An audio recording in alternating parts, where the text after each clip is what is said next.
estimados hermanos y amigos. El tema de hoy es el mandato y llamado a servir a Dios. Uno de los problemas que siempre ha tenido y tiene el cristianismo es que cuenta con pocas personas comprometidas con el servicio fiel a la obra de Dios. Sobre esto dijo Jesús: a la verdad la mies es mucha, mas los obreros pocos. Rogad pues al Señor de la mies que envíe obreros a su mies. Mateo 9:37 al 38. Esta falta de obreros se debe, entre otras cosas, a una percepción falsa de la vida cristiana, al entender esta como la representación de una obra en la que sólo se es espectador. Por el contrario, la Biblia enseña que todo llamado a la salvación conlleva un mandato de servicio a Dios. Esto quiere decir que todo verdadero creyente en Cristo debe ser y sentirse un siervo de Dios. En la parábola de los talentos, todos los que recibieron dones son llamados siervos, y los que finalmente serán aprobados por el Señor oirán decir de él: bien, buen siervo y fiel. Sobre poco has sido fiel, sobre mucho te pondré. Mateo 25:23. Hablemos pues del mandato y llamado a servir a Dios. El mandato y llamado a Moisés para servir a Dios será el ejemplo que nos sirva para hacer algunas consideraciones sobre este asunto. El llamado a Moisés le llevó a tener un encuentro personal con Dios. El encuentro de Moisés con Dios se produjo en circunstancias extraordinarias. Dios usó un milagro para irrumpir en la vida de Moisés, porque la revelación de Dios se encontraba en sus inicios. Éxodo 3, 1 al 4. Apacentando Moisés ovejas, llegó hasta Horet, monte de Dios, y se le apareció el ángel de Jehová en una llama de fuego en medio de una zarza que ardía y no se consumía. Entonces Jehová lo llamó desde la zarza y dijo: Moisés. Y él respondió: heme aquí. Este es el relato del llamado de Dios a Moisés, del encuentro de Moisés con Dios. Vemos como hay un acontecimiento extraordinario, un suceso milagroso por medio, aquella zarza que ardía y no se consumía. En aquella zarza Dios se mostró a través de una teofanía a Moisés. Desde allí le habló, desde allí le llamó y desde allí le dio un conocimiento, en primer lugar, de sí mismo y también de su plan de salvación para el pueblo de Israel, para el pueblo de la promesa, el pueblo a través del cual vendría el Mesías. Dice Éxodo 3, 6 al 8, y dijo: yo soy el Dios de tu padre, Dios de Abraham, Dios de Isaac y Dios de Jacob. Dijo luego Jehová: he visto la aflicción de mi pueblo que está en Egipto, y he oído su clamor a causa de sus angustias, y he descendido para librarlos de mano de los egipcios, y sacarlos de aquella tierra a una tierra buena y ancha, a tierra que fluye leche y miel. En este texto encontramos cómo Dios se da a conocer a Moisés. Dios es el Dios de sus padres, el Dios de sus ancestros. No es un Dios nuevo, un Dios que él se imagina. En ningún momento es un Dios que Moisés puede considerar algo que ha surgido de repente.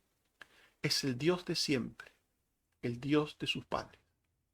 Este Dios de siempre, el Dios verdadero, se le muestra, se le revela y le dice también que tiene un plan. a través de Moisés para con Israel. He descendido para librar a mi pueblo que está en Egipto, para librarles de la mano de los egipcios, para sacarlos, para conducirlos a una tierra buena y ancha, donde fluye leche y miel, la tierra prometida. Así pues, este llamado personal de Dios a Moisés no solamente comunica eh, su nombre a Moisés, su naturaleza divina, su eternidad, sino también su plan y su redención sobre su pueblo, que es eficaz. Una redención eficaz a la que le seguirá una relación del pueblo con Dios, una relación de fe, de servicio permanente, tanto individual como colectiva. Éxodo 3, 10 y 12. Ven y te enviaré a Faraón para que saques de Egipto a mi pueblo, los hijos de Israel. Ve porque yo estaré contigo, y esto te será por señal de que yo te he enviado. Cuando hayas sacado de Egipto al pueblo, serviréis a Dios sobre este monte. Por tanto, era un llamado personal a Moisés, pero un llamado de servicio también, de testimonio, de comunicación del plan de Dios, el plan de redención y el plan de adoración de ese pueblo que había de ser redimido primeramente. Así pues, el objetivo del poder desplegado por Dios en el llamado a la salvación y al servicio es dar a Moisés un mandato capacitador para que pueda ejercer el ministerio que se le ha encomendado adecuadamente. El poder que Dios despliega en el llamado a la salvación, en el llamado al servicio, capacita a aquel a quien llama para servirle y hacerlo fielmente, para realizar su trabajo fielmente. En Éxodo 4, 10 al 12, se nos dice que dijo Moisés a Jehová: Ay, Señor, nunca he sido hombre de fácil palabra, ni antes ni desde que tú hablas a tu siervo, porque soy tardo en el habla y torpe de lengua.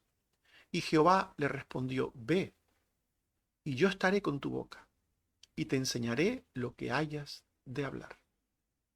Por tanto, no está en el siervo la capacidad, la habilidad de hacer las cosas para Dios, sino está en Dios, en el don de Dios, en la capacidad que Dios da por el Espíritu para que aquel que ha sido redimido, aquel que es llamado a ser siervo, pueda realizar eficazmente su trabajo.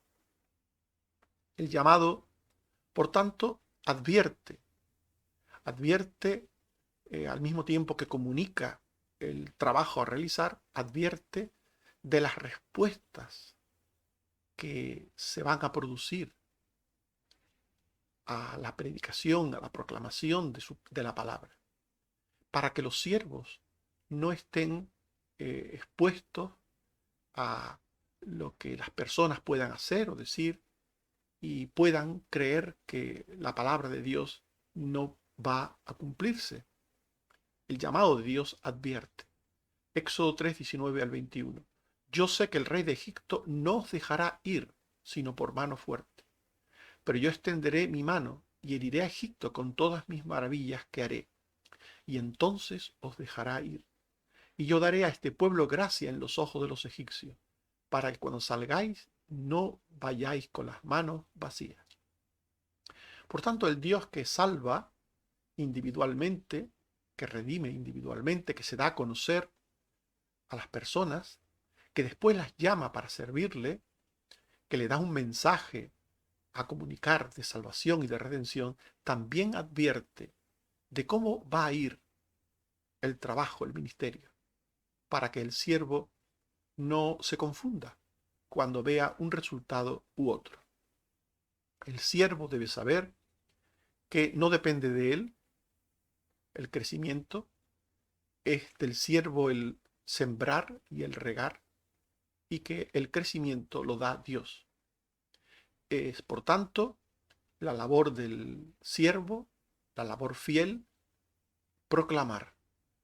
Y después aquellos que escuchan oirán o no, según el plan de Dios. En el caso de Moisés, Faraón no iba a oír.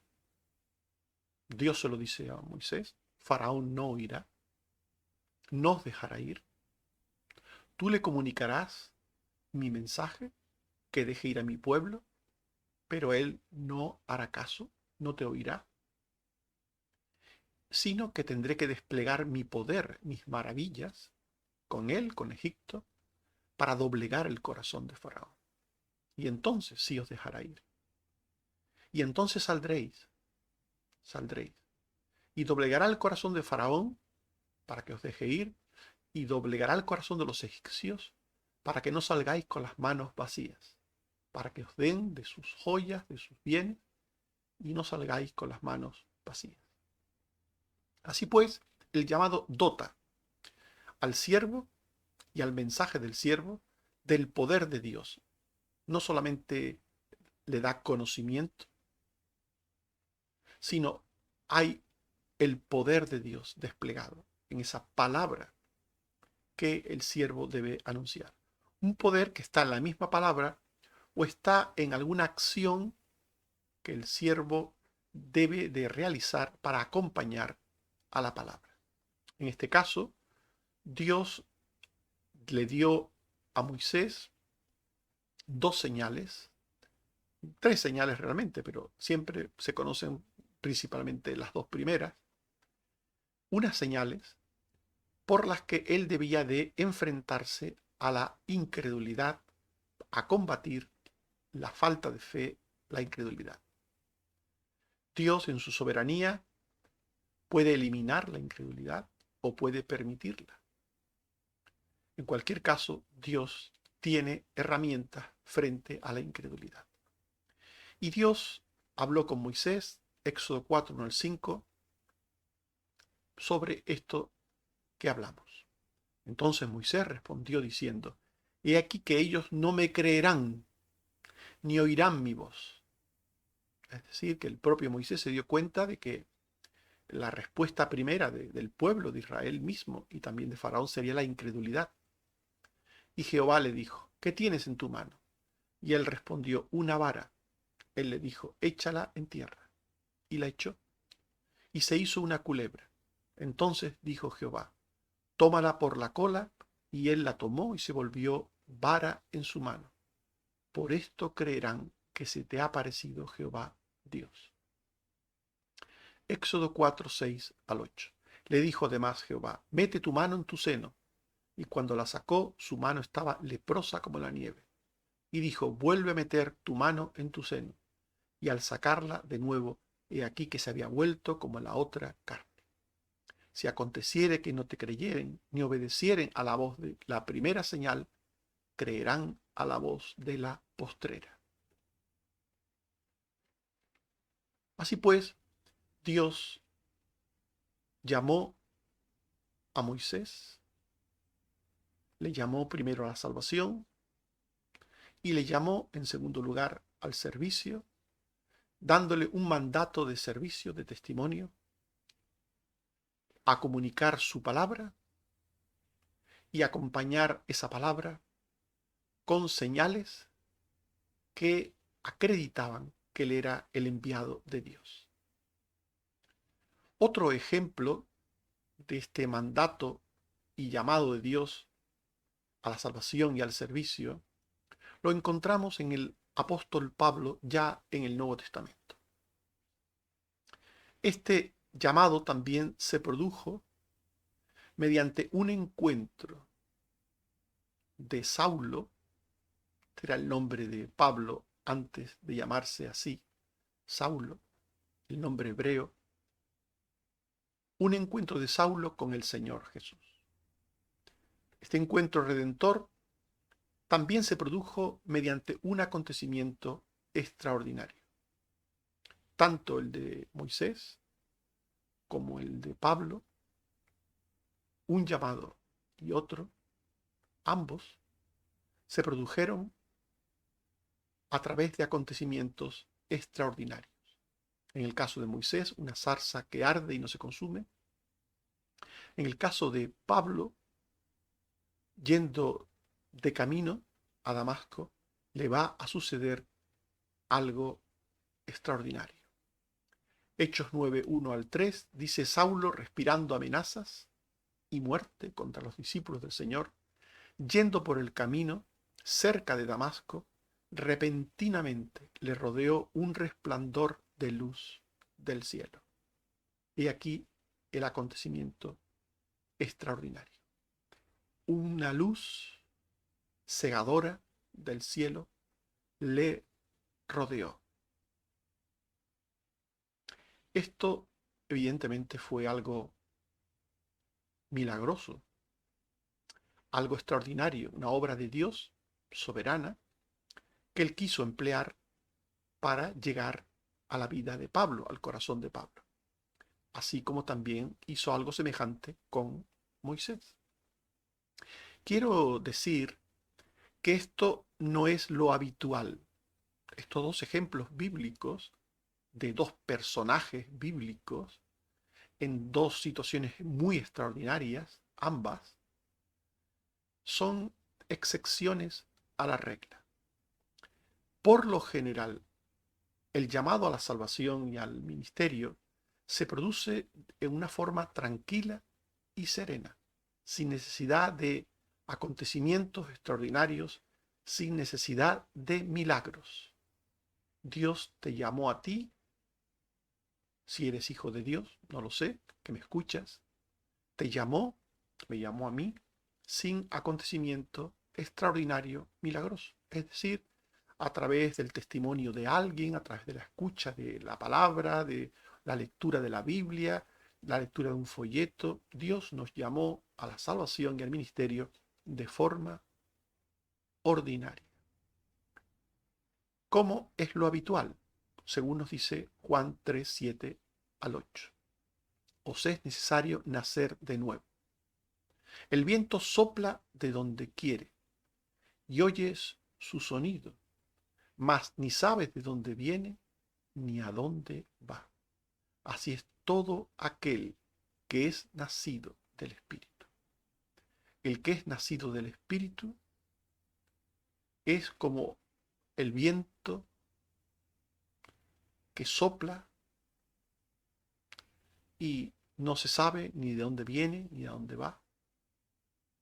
Se puede saber que hay viento por el efecto dejado en la planta que se mueve, pero no se ha visto el viento. El viento no se ve, es invisible. Por lo general, la obra de Dios, el paso de la obra de Dios, es invisible. Por lo general, el paso de la obra de Dios en las personas es invisible.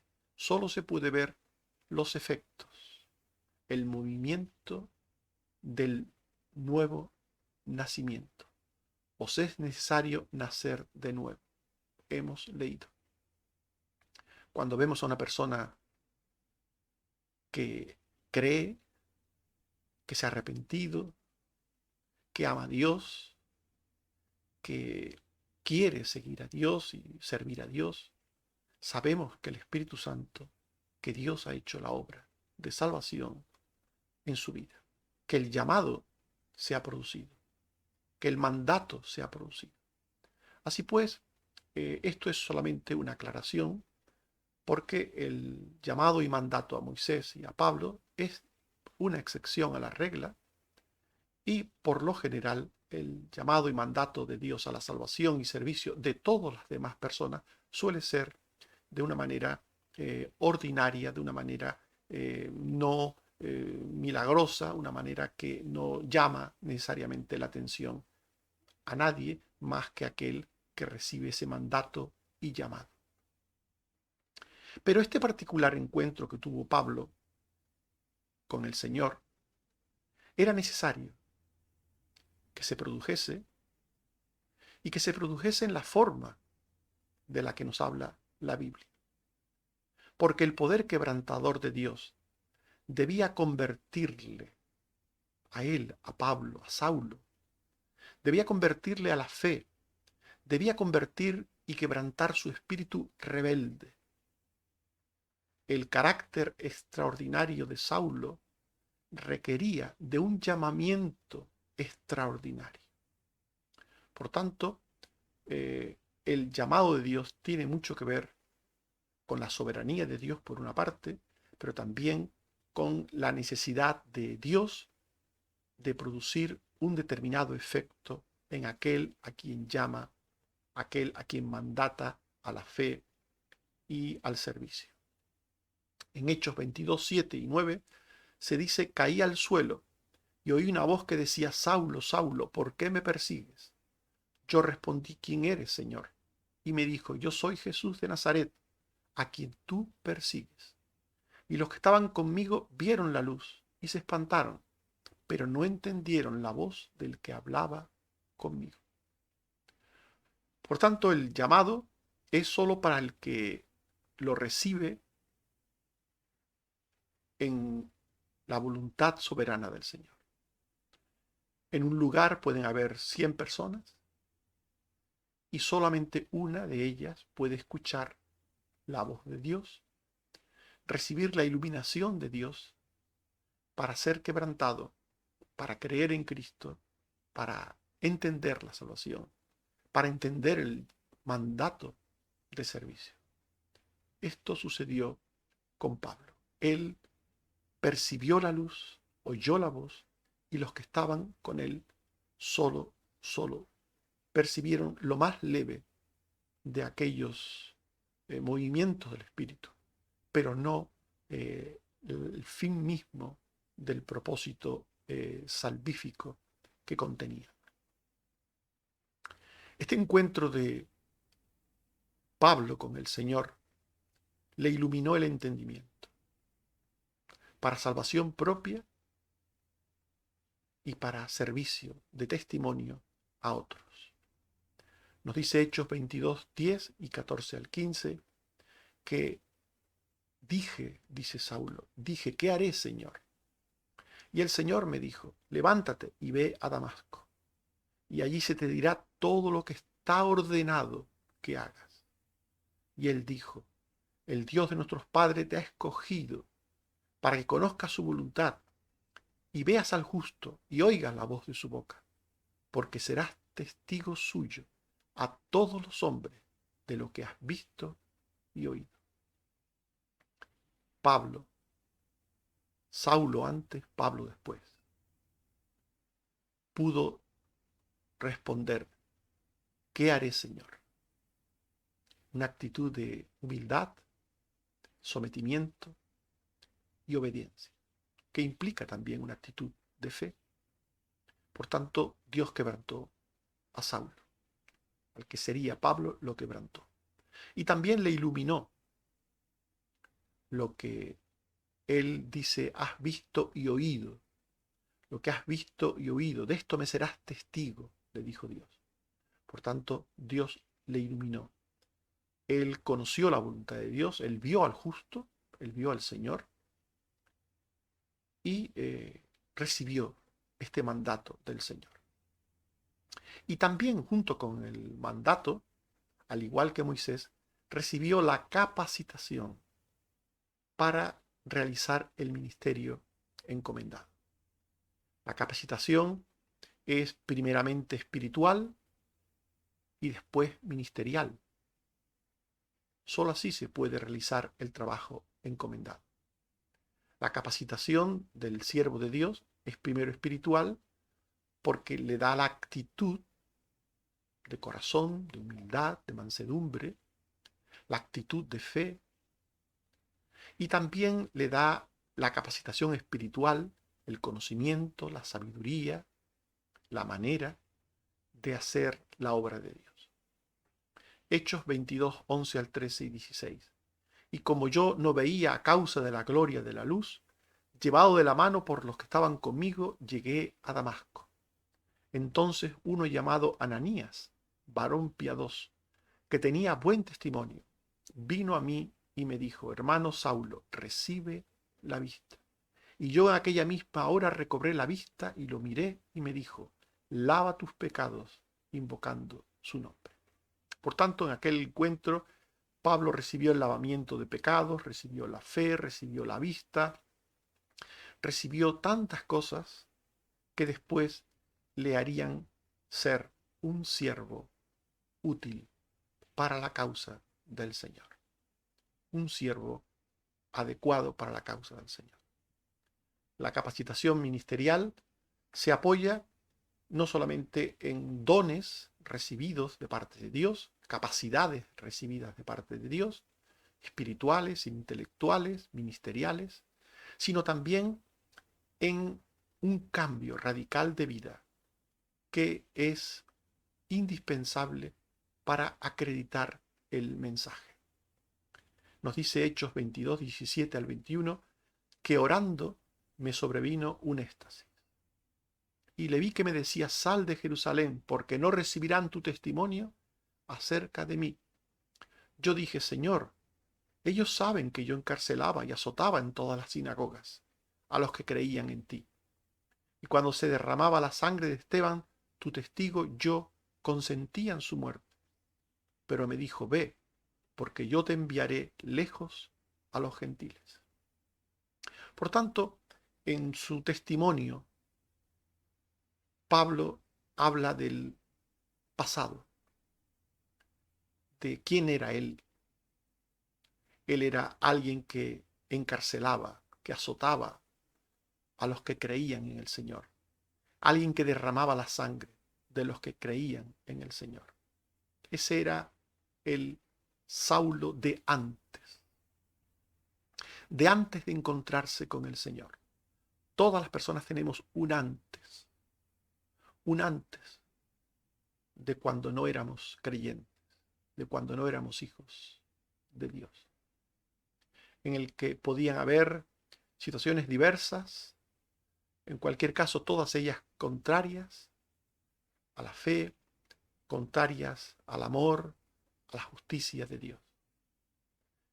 Dios vino a la vida de Pablo y todo aquello malo y negativo que había en él, y por lo cual le conocían, él era conocido por ser un perseguidor de cristianos. Él era conocido por esto. Pues todo esto pasó a la inexistencia. Todo esto acabó en la vida de Pablo. A partir de ahora, nos dice Hechos 9, 20 al 22, a partir de ahora, a partir del encuentro con el Señor, Pablo enseguida predicaba a Cristo, diciendo que éste era el Hijo de Dios. Y todos los que le oían estaban atónitos y decían, ¿no es este el que asolaba en Jerusalén a los que invocaban este nombre? Y a eso vino acá, para llevarlos presos ante los principales sacerdotes. Pero Saulo mucho más se esforzaba y confundía a los judíos, demostrando que Jesús era el Cristo. Pablo ya no era Saulo. Saulo era el viejo. El viejo Pablo se llamaba Saulo. La vieja vida era la vida de Saulo. Ahora, Pablo, el nuevo, el Hijo de Dios, el creyente, era otra persona. Saulo perseguía a los cristianos. Pablo hablaba de Cristo. Saulo tenía odio en su corazón. Pablo tenía amor por el Señor y por los hermanos. Se había producido un cambio radical en aquel hombre. De Saulo pasó a ser Pablo. Dos personas opuestas, distintas. Y esto era necesario. Y el Evangelio hace necesario el cambio de vida en todas las personas que dicen ser de Dios, que dicen tener a Cristo, tenerle como Salvador. El Evangelio cambia a las personas, porque este cambio es necesario para acreditar, para avalar el mensaje del Evangelio, el testimonio del Evangelio. Los cristianos, todos hemos recibido un mandato de testificar unos, de predicar otros el Evangelio. Todos tenemos que compartir la salvación con los demás, de una manera o de otra, mediante un testimonio o mediante una predicación, dependiendo del tipo de llamado y mandato que cada uno tengamos.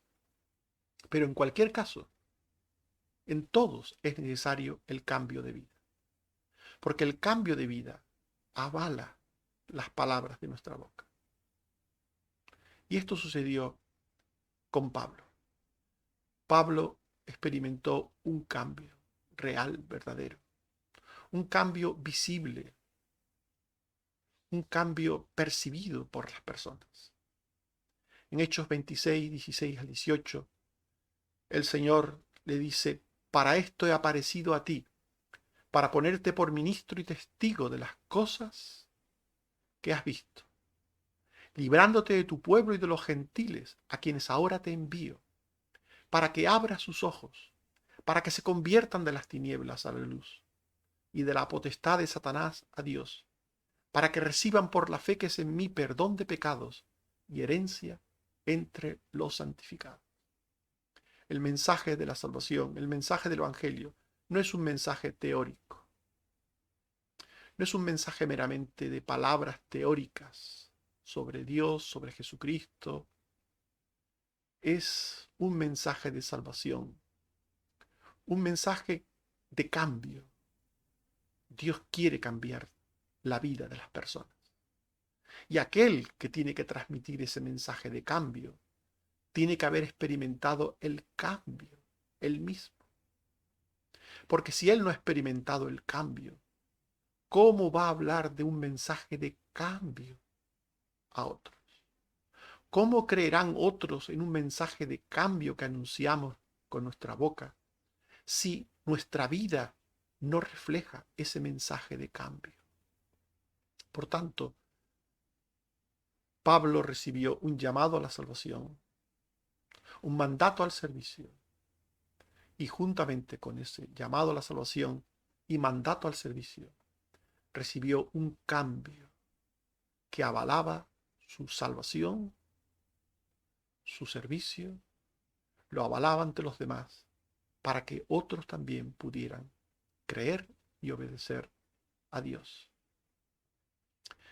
Estimados amigos y hermanos, hemos hablado del mandato y llamado a servir a Dios. Vimos en primer lugar el mandato y llamado a Moisés para servir a Dios. Y dijimos que el llamado de Dios a Moisés le llevó a tener un conocimiento personal del Dios Redentor y a recibir el mandato de comunicar la salvación al pueblo escogido. El llamado Salvador de Dios conlleva un mandato de servicio a Dios y a su causa, juntamente con la capacitación necesaria para realizar el ministerio encomendado en el poder de Dios.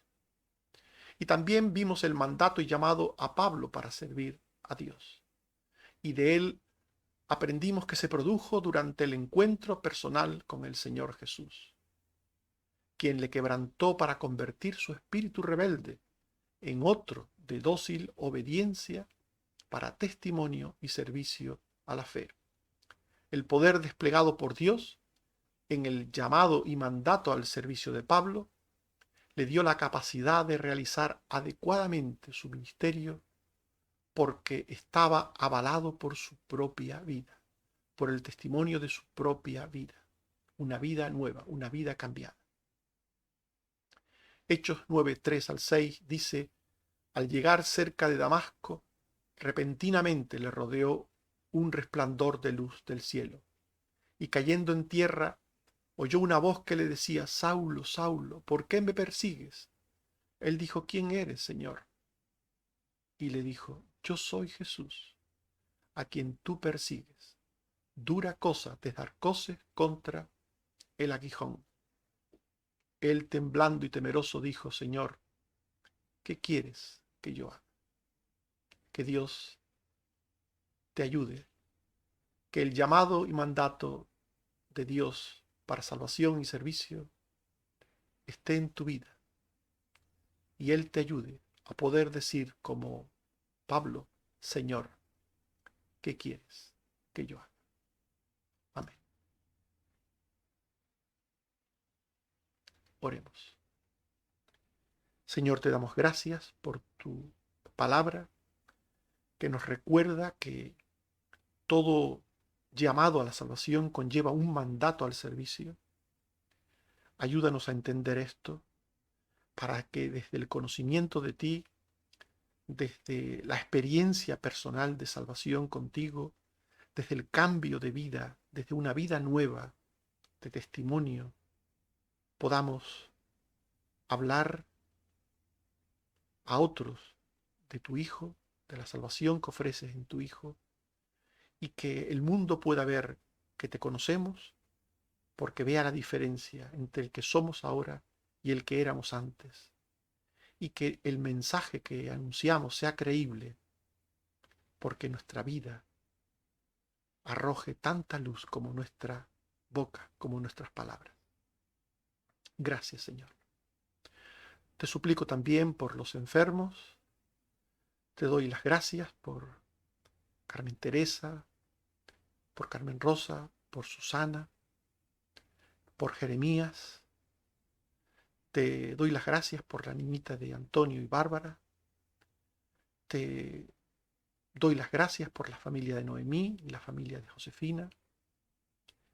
Te suplico, Señor, que bendigas también a otros, Señor, que están experimentando de tu gracia, de tu salvación y de tu cuidado en otras maneras, Señor, con cada uno de los mencionados y otros, Señor, que no hemos mencionado. Tú los conoces a cada uno. Actúa con salud, con sanidad, con cuidados, con protección, con provisión. En cada caso, Señor, haz tu voluntad, así como en los cielos también en la tierra. Bendito seas, Señor, por Jesucristo tu Hijo. Amén. Que el Señor nos bendiga a todos.